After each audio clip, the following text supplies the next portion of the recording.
Hello, family and friends and fans of Felicity.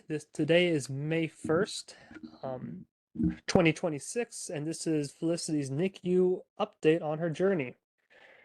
So as of today, Felicity weighs 5.3 pounds. That's 2,400 grams. So she's gained over a whole pound, almost a pound and a half since she's been in the NICU. She is coming up on tomorrow will be her 1 month birthday.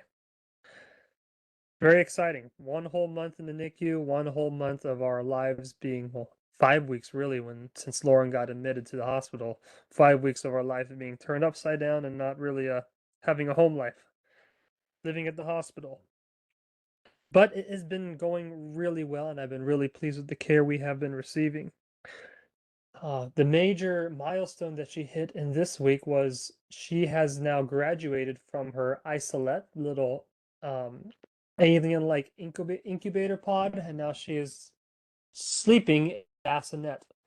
So she doesn't no longer needs any breathing support, and she can now regulate her own body temperature um, to a degree that we don't need an isolette or humidity control. So there she is, sleeping peacefully in her new crib and being able to walk in. When I walked in, it was Monday or it was Sunday, I think. I walked in and that's what she was in. I was so happy to see she's now almost sleeping like a normal baby.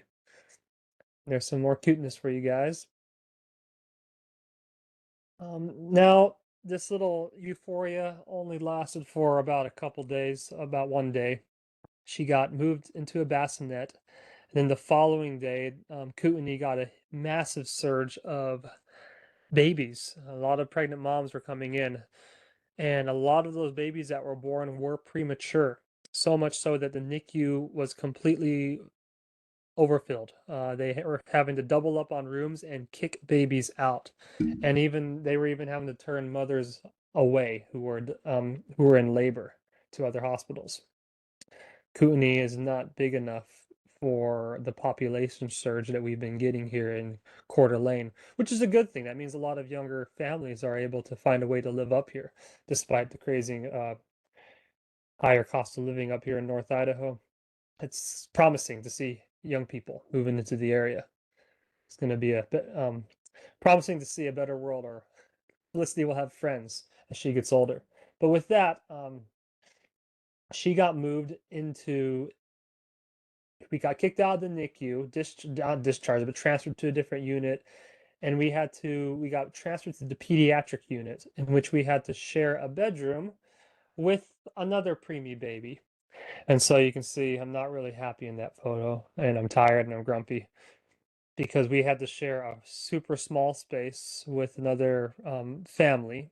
And that's the little partition, that little curtain was dividing up the room. And I measured it. We had about a 10-foot by 10-foot space for Laura and myself and Felicity to be there. And that wouldn't have been so bad, but that door and that picture on the bottom right was the bathroom door. And so there was constant traffic into the bathroom with the roommate's family. And then you can see that computer there, that's the nurse's computer. And so the nurse would go to that computer to log certain medical care, both for Felicity, but also for the roommate. And so it was a constant area of high traffic. Not an ideal situation, and all the progress that we made with Felicity up until this point decreased drastically in those 2 days. She went from eating about 25 to 30% of her feeds by mouth instead of the nasal tube, down to like 6%. We would try to feed her, but she just gets zonked out so quickly. That's because babies, especially preemies, if they're overstimulated, they sort of just go limp. Their nervous system can't take it, and they just kind of flop.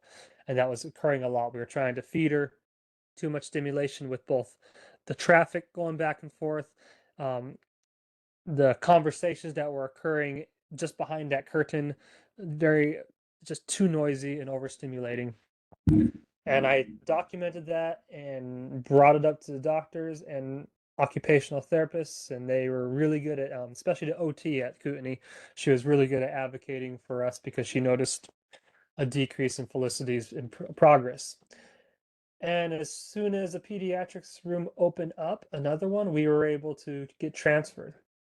And so it was felicitous because we actually got a larger room with a bathroom all to ourselves. And this room was actually larger than the NICU rooms, large enough that I'm sitting in a hospital bed meant for an adult, sitting next to Felicity in her crib, and there's a couch in the room. So it's actually a postpartum room. And typically, preemie babies don't get such a big room, but because of the situation, we now get to have this room for the remainder of our stay, which means we have now moved out of the Walden house and instead live right in the hospital. So myself or Lauren is with Felicity now 24/7. Days I don't have to work, I am there. Immediately after work, I drive down so that I can be with Felicity. And I do. Last night was our first overnight experience with Felicity, and it was quite interesting. We did not get much sleep. Tell you that. The nurse is in every 3 hours to check up on her. She does get fussy, so yeah, but I'm thrilled. And here's another cute photo. This was Felicity's second bath. She got dressed in her strawberry onesie, or strawberry jumper suit that was gifted to her by Grandma. And never mind our bags under our eyes. Laura and I are exhausted. And she does have red hair. All the nurses and staff are compliment her for her red hair, and I can see it. She's definitely a redheaded baby, and she most certainly has the accompanying the stereotypical personality that comes with the redhead. She is very feisty, very opinionated, makes a fuss when she doesn't get what she wants. And last photo, this is us doing kangaroo care shortly after right after we did some bottle feeds. And I love this photo because it's painful. She actually gets my chest hairs in her fingers and rips them out. So that's fun. And on the right, that's her zonked out after we had a bottle feeding session. And I'll let her sit on my bare chest after a bottle feeding session, and we'll do kangaroo care while I study. So that is Felicity's NICU Journey Week 4 update. I want to thank you for your time and attention, your thoughts and your prayers with us on this journey. Thank you for keeping up to date with these. It's been a wild 4 weeks since Felicity's been born. Tomorrow will be her 1 month, May 2nd. It's been over 5 weeks since Lauren has actually slept in her own bed. She's been in the hospital, not as a patient, but living in and around the hospital for this last 5 weeks. And it's been exhausting, but it's been quite an emotional roller coaster of a journey. We do cherish our time with Felicity in the NICU, and it's been quite an immersion experience, and provided Lauren and I very unique ways to bond with each other in our marriage, but also to bond with our daughter Felicity. It's not the ideal introduction to motherhood, and hopefully, if everything goes well within the next 2 weeks, maybe Felicity can discharge and be home by Mother's Day. That's 10 days for Felicity to get her feedings up from 40% to 100%. Fingers crossed, but if Lauren can spend Mother's Day with Felicity at home and be a mom for that, that would be just tremendous, a tremendous closure for us in this chapter of our life. So fingers crossed. We don't want to get our hopes too much up for that, but that is a goal. So now I'm going to turn over to the NICU Nerd-out session, and I'm going to talk today about what I'm learning dad in this journey segment, and then fatherhood and the different psychobiological changes that happen to a man's brain when he chooses to become a father. And I'm going to compare and contrast that to what God has given mothers in their neurochemistry, and how those complement one another in the development of a child, and what the NICU and premature infant, having a preemie does to kind of complicate that brain chemistry that a mom, a father would have for their daughter. So currently reading a book, or already read most of it. It's a book called Preemies, The Essential Guide for Parents of Premature Babies. And in this book, I was reading up on tips on how to bottle feed, and I'm not going to bore you with bottle feeding tips.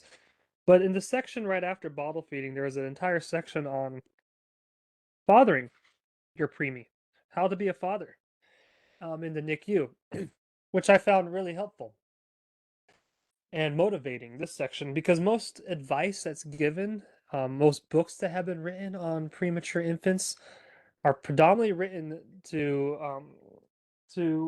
a female audience, to the mothers.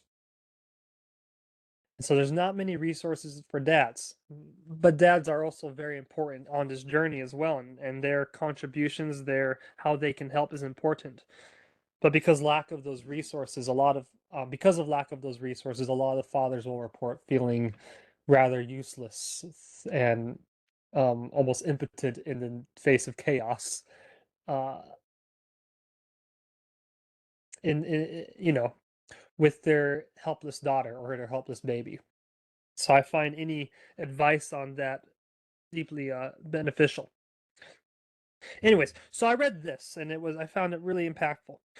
One study found that premature babies who were visited more often by their fathers in the hospital recovered and grew faster, gaining more weight, leaving the hospital earlier, and showing better social development in their second year. Frequency of fathers' visits remained a significant factor in their preemies' recovery. The more frequently fathers went to see their preemies in the NICU, the more likely they were to be nurturing parents. So not only does the father's presence affect the baby's health, and I kind of laid that out 2 weeks ago when I talked about neurosynchrony through kangaroo care and the development of white matter during that that third trimester gestational window that happens in the NICU, and the importance of kangaroo care and the presence of parents physically touching their baby to help promote that white matter development. That checks out. But now this turns and kind of talks about how the father's brain changes, how the father's um, psychology shifts through the NICU experience. The more frequently fathers went to see their preemies in a nursery, the more likely they were to be nurturing parents. Fathers who visited more often were also less likely to view their preemies as difficult children at 18 months of age.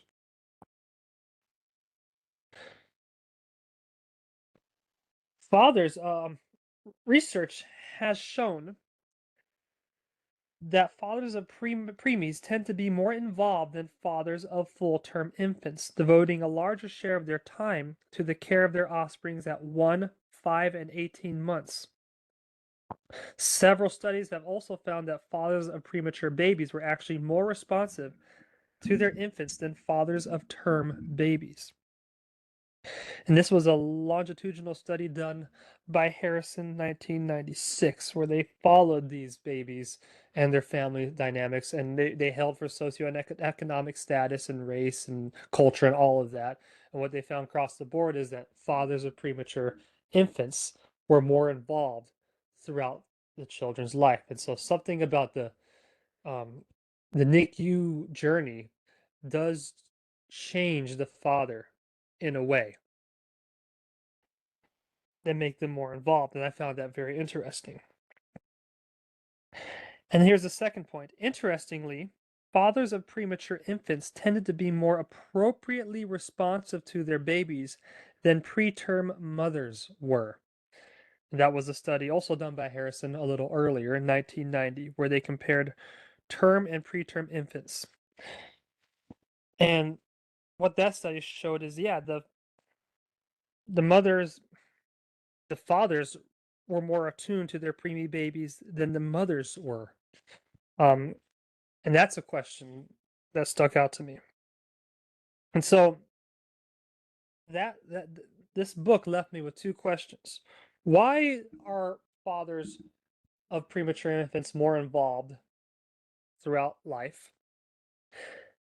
So the first question, what is, and with that, I'm wondering what psychological changes are occurring through that journey that make a father want to invest more of his resources in the baby than typical term babies. And then question two, why are fathers more attuned to preemie babies than mothers according to this study? That's almost a very controversial claim to make. And with that, I turn to the work of Warren Farrell, The Boy Crisis. There's a chapter in this book called Dad Deprived Boys. And in this chapter, a subsection called Biodad's The Discovery of the Dad Brain, in which Farrell discusses the neuroplasticity, or how the brain changes in a father in response to an infant, and contrasts that to how the mother's brain changes. He made a point, and this I read this years ago, and it always stuck out to me about the differences. It says the woman's role is more biologically determined, whereas the man is socially determined. What does that mean? Women, because of pregnancy, the placenta making literal neuronal changes in the brain, and the childbirth and all those oxytocin receptors that are made in the birth canal, as well as lactation and milk letdown, and how that bonds that literally changes a woman's neurology. That is something Mother Nature hoists on females. Men, on the other hand, they don't have that drastic of a physiological change being hoisted on them. However, they have discovered that there are neurological changes that occur in the male brain, but those are contingent on, he says, social decisions catalyze biological adaptation. So those neurological changes that happen in the male brain when he becomes a father happens psychologically, meaning the man has to choose to be a father and then reinforce that through his behavior. And when he chooses to be a father and acts like a father, then the measurable brain changes will occur. Love what he says. He notes the testosterone drop that happens in men when they become fathers compared to their um, bachelor friends who are of the same age, and that's important for to reduce mating behavior, but also to kind of chill the man out so he can handle a crying baby. He's not so aggressive. But there's a few other things he notes here. In a dad's brain, an increase in oxytocin activates a greater facility to connect with his child. It does this by enhancing his brain centers of social cognition, something that is called parent-child synchrony. But while the changes in a dad's brain do resemble those in mom, the dad's brain also drives contributions that are different from mom's. For mom, it's baby talk, staring into the baby's eyes.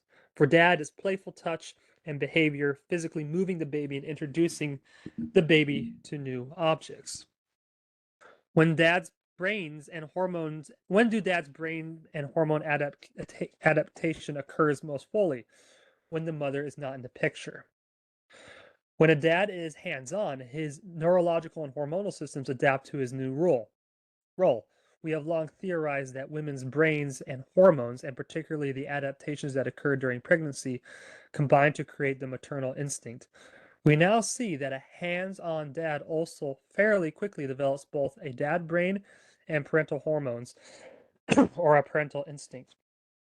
Now, the citations or the references that Farrell makes in this book come from a study done by Abraham in 2014, in which Abraham he measures oxytocin levels and does brain scans and observes these parents in real time interacting with their children. Uh, and he classifies different parents, into three different groups while he's making these measurements and observing their behaviors.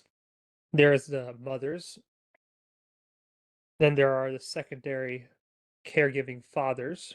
So those are mom is the primary caregiver in the family, and dad is secondary caregiver. Then there's primary caregiving dad, and in this study he used homosexual couples um, as a measurement because there's no woman involved in the picture, it's two men, and so he was able to more to use that weird anomaly, historical anomaly of two homosexual men raising a kid. He's able to actually see how their brain states are different when there's no woman in the picture. It's really interesting what he discovered. In moms, what they noticed was a higher amygdala activation than dads. And what they also found in mom was a higher distribution of oxytocin receptors in the ventral anterior cingulate cortex. That's responsible for bonding. What I talked about 2 weeks ago, what the anterior cingulate cortex role is to bond, more on an emotional, visceral level. What they found different in the father's brain changes was not so much in the amygdala, but rather their changes occurred in the region called the superior temporal sulcus. In this region of the brain, so they didn't have activation in the amygdala, they had it in this region. And this region of the brain is responsible for perceptual and cognitive aspects of um, social interactions. It detects motion, eye gaze, and facial expressions, particularly for theory of mind. Theory of mind is when I can look into your eyes and infer your internal mental state and know what it's like. So it's not emotional empathy, which would be what the ventral anterior cingulate cortex does, but rather it's cognitive empathy. I'm able to infer your state of mind, your perspective.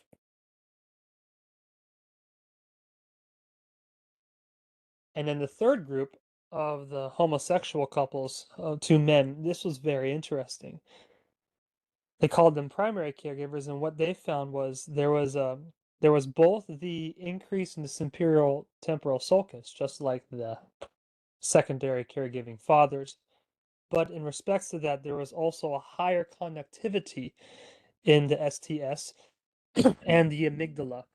And so they were kind of adapting and getting both worlds, both the mother's amygdala activation and the father's STS, and there's heightened connectivity as opposed to the heterosexual um, couples, male and female. Those roles were split. Now, the changes in the mom's amygdala is underpinned by evolutionary ancient circuits, and that catalyzes the change. For both primary caregiving fathers, so that's the homosexual couples, but also secondary fathers, their changes were driven by a socio-cognitive network in the brain, those circuits, the STS. And those are underpinned not by not by ancient evolutionary circuits, but rather by later developing prefrontal temporal parietal circuits. So the STSs, if you think of the brain, you have the brainstem and the amygdalas here. The STS is higher up, more closer to or part of the cerebral cortex. And so that's an evolution that was developed later down the road, the evolutionary road, than the more basic, more primordial brainstem and the amygdala. But with that, and that is why it is more women undergo this psychological transformation and is spurred by biology. That changes their brain. For the masculine, what changes the brain is the socio-cognitive network. And so it is father acting with his baby hands on, playing with the baby, doing rough and tumble play when they're a little older, touching the child, interacting with them. That activates the STS. And more importantly, when the mother isn't helicoptering over the child and the mom gives space for the father to be with the child more hands on, that heightens their conclusion. It heightens the connectivity between the emotional centers, the amygdala, and the STS for the father. And so they become more holistic, and they're not just purely masculine, but they kind of they're more holistic in their ability to rear their children. And that just proves that the stereotypical roles for father being the tough and grumble father, and that's not biologically hardwired. What the study shows is that it is malleable. The lower regions of the brain, the brainstem, the amygdala, the limbic circuit, the emotional circuit, or some people call it the reptile brain, those are more biologically um, rigid. They don't change much. But the upper regions, frontal lobes, temporal lobes, those are more malleable. And so fatherhood is something that can be learned. And it's learned by participation, it's learned by interacting and rearing. And the more you are hands on with your child, the more that will send a cascade of neurological changes in dad's brain. And so this book, the Preemie book, was published in 2000. Farrell's book, I think, was published in the early 2020s. So a lot of 20 years of research.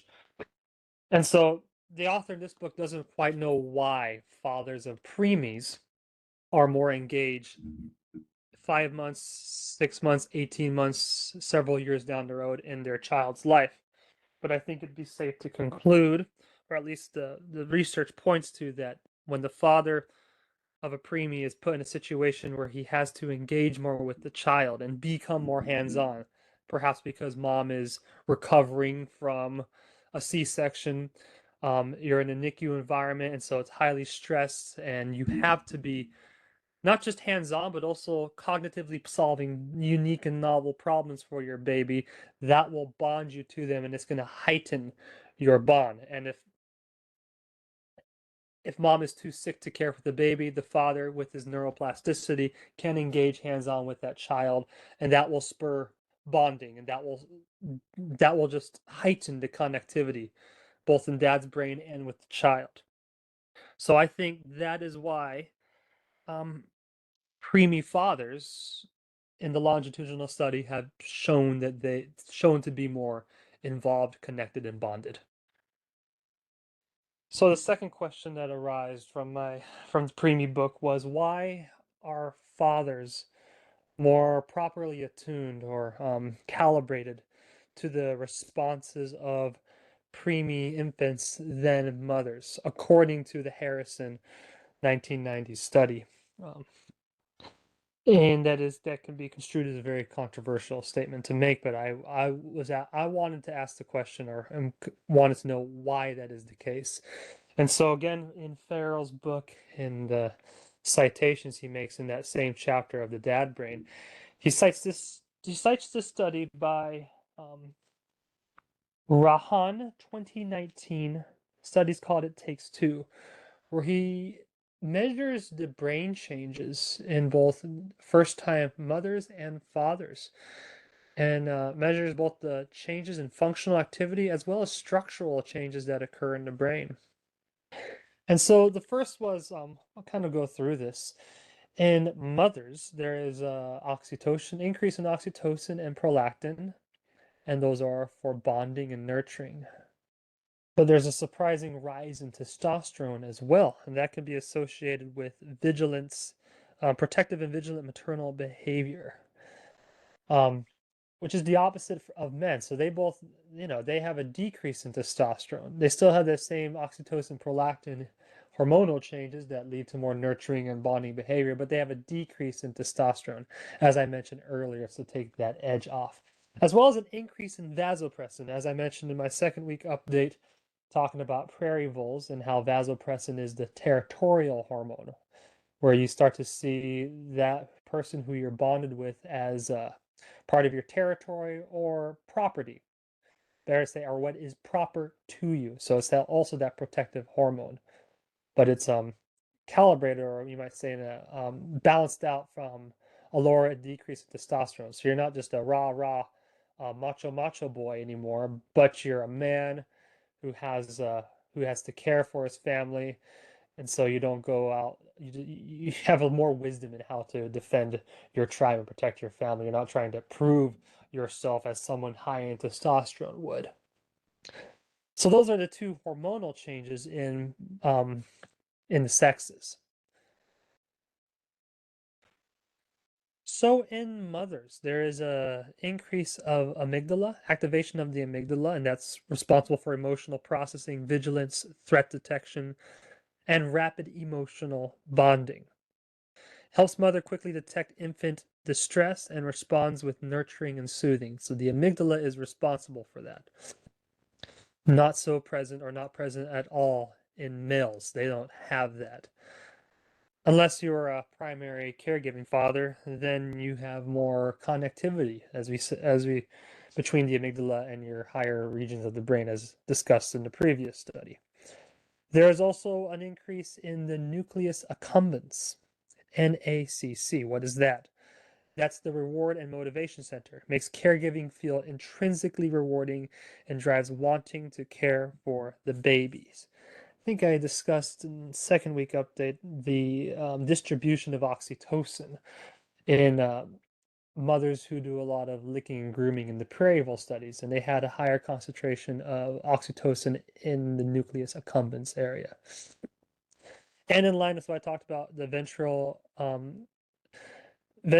anterior cingulate cortex, there is higher activity there, and that's responsible for, once again, review, emotional empathy, affective evaluation, and conflict monitoring related to feelings. And this supports warm, affectionate, and responses and emotional attunement.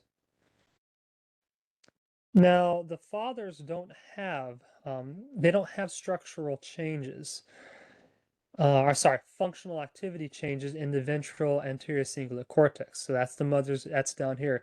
Instead, they have changes in the region just above that, part of the anterior cingulate cortex, but it's different. They have it, and I believe it's the dorsal anterior cingulate cortex. And this area right here is responsible for cognitive control, motivation, and monitoring of goal-directed behavior. Helps fathers stay engaged during active and stimulating play. I believe this is closely knit to the STS as well.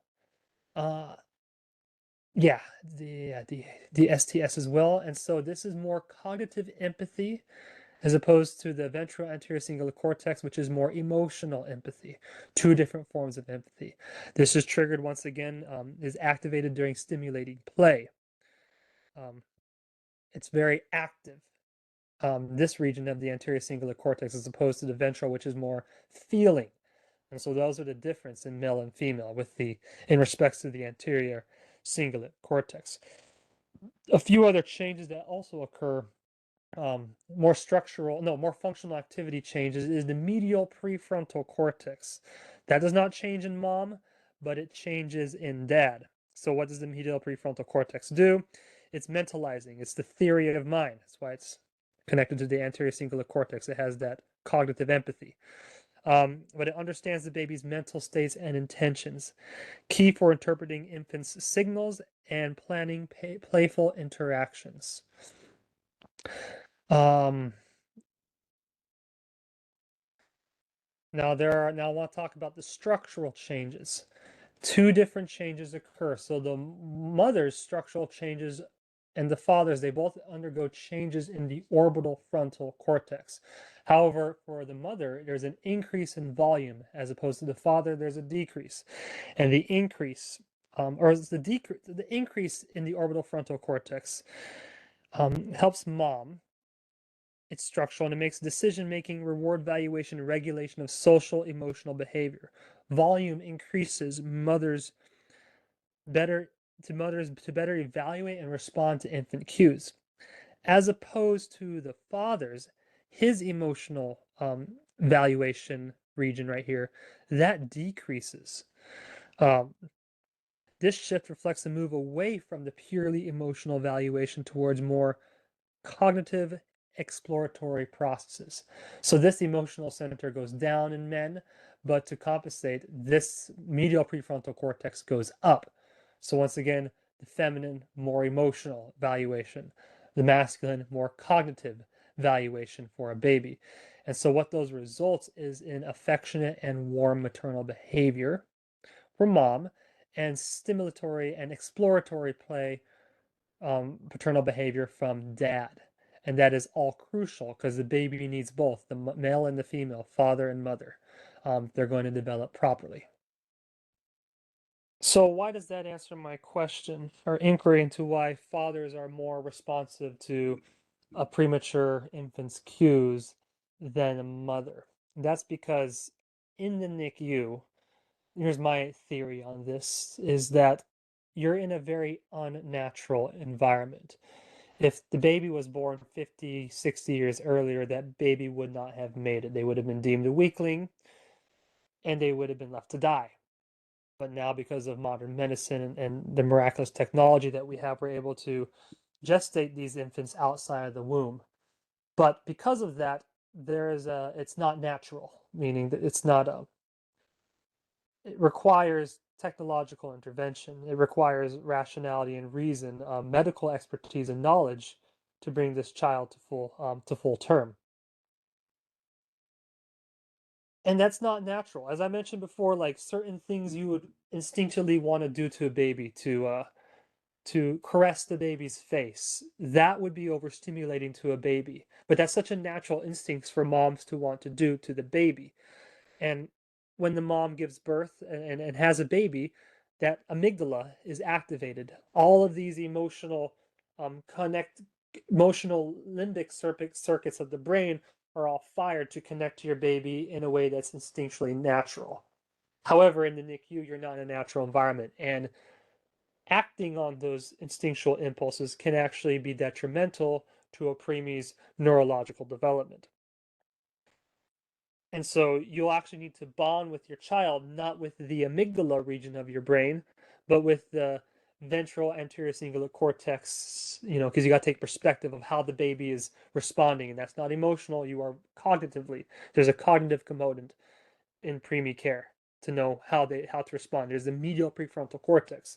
You have to use your reason. You have to use more rationality, understand the medical literature and the reasoning why you can't act instinctually to your baby anymore because they require special care. So that is why I think fathers tend to be more responsive to preemie's cues, because the neurological changes they undergo when they become fathers are more suited for um, an unnatural, a strange, even hostile environment. That is their role. So I think in that there's an opportunity for fathers, if you have a preemie baby, not to be intimidated, but to rise to the occasion. There's an opportunity where your neurological circuitry, your skill set that you have in your brain is being called forth, and you have the opportunity to both develop that and to use it to safeguard and cultivate the most optimal care for your premature infant. But in correlation with the other study about men have to make a choice to be more primary caregivers in their child's development. Your activation of the pre-medial prefrontal cortex, the ventral anterior cingulate cortex, all of those higher regions, they do not come online naturally, as opposed to the feminine when Mother Nature baptizes her or immerses her in this bloody ritual of birthing a child. She undergoes that trauma and her neurology is changed. Fathers don't have that. They have to choose to father. And by choosing to rise to the occasion, by choosing to interact with their infant and hold their preemie baby, that choice sends a neurological cascade of change, and that changes the male mind, the boy mind, into the father brain, and they become a dad through participation with their child, with the caregiving of their infant. So I want to go out on a limb here to conclude this and connect these neuroscientific ideas around fathering a preemie and what the science shows, and connect it to some religious motifs and themes. In many religions, there are rituals or ordinances, as they're called, in some circles, rites of initiation. And the purpose of these rituals, if you're going to look at it from outside of the religion itself, from an anthropological perspective, and it's important to note that because when you're in a religion, sometimes you think the rituals you're going to undergo, the ordinances, are to get a check mark off of your list of requirements to get into heaven or obtain salvation. But what rituals are doing is that they are changing your identity. They serve as a psychotechnology to take you from one state of being, one way of relating to the world and your community, And through that ritual of initiation, or through those ordinances, or those ceremony of recognition, those transfer the initiate and they put him into a new agent arena relationship, or way of relating to a new community, a new fellowship with the host of heaven, or they are now they have a new standing with that community as a given priest. And typically, um, and this will upset the feminists, uh, those rites of initiation, besides the basic ones that were available to all believers, like in Christianity, baptism, typically the rites of the priesthood to officiate those ordinances, to exercise that right to administer a ritual, was reserved for men. So men had the right. They were the ones that would take an initiate and take him from one form of identity, put him through a ritual like baptism, like anointing, like some sort of ceremony of recognition, and lead him into a new way of relating to the world, a new identity. And so that he would be the administrator of that. And that was reserved for men. And in our modern world, that's kind of created a lot of controversy, and especially the feminists are they don't like that because they think that's patriarchal and that's oppressive. But I think there is wisdom, this is my opinion, I think there is wisdom in the rights to exercise priesthood reserved for men. That's because Mother Nature hoists, um, imposes, you might say, rituals, bloody rituals upon women naturally. They go through menstruation, and so the girl becomes a woman.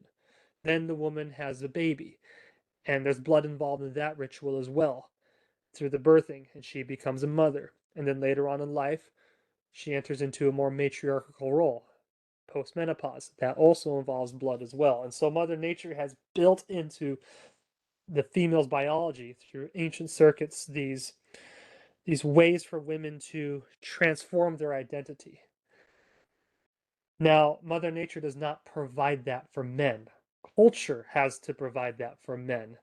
There has to be a culture, which in the culture, there's going to be rituals. There's going to be relationships of a father initiating a son into the broader world when he takes the boy away from mama and takes him on a hunting trip with the elders of the tribe, and he becomes a man. Things like that. That is baked into tradition and culture. And that is what catalyzes the masculine brain to undergo change, to become a father, to become a warrior, to become a sage, a priest. That is why I believe priesthood.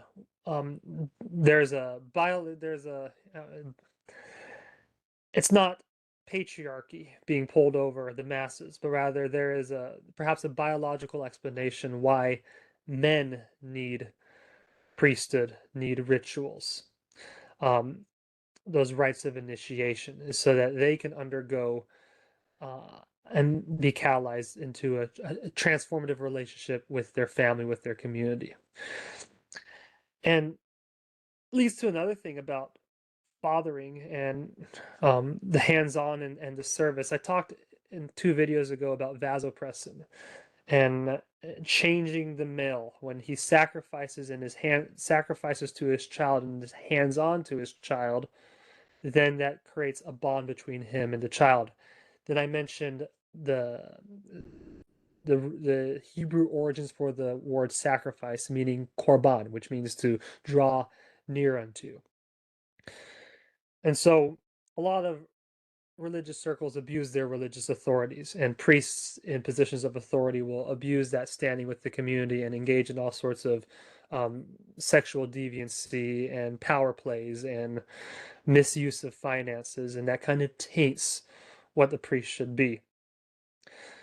But from this understanding of neuroscience and what I believe is what the scriptures in Christianity, in covenant Christianity, are actually saying, the priest is there to serve. If you have priesthood, you are in a role to be like Christ unto your community and to serve them and to succor those in your stead.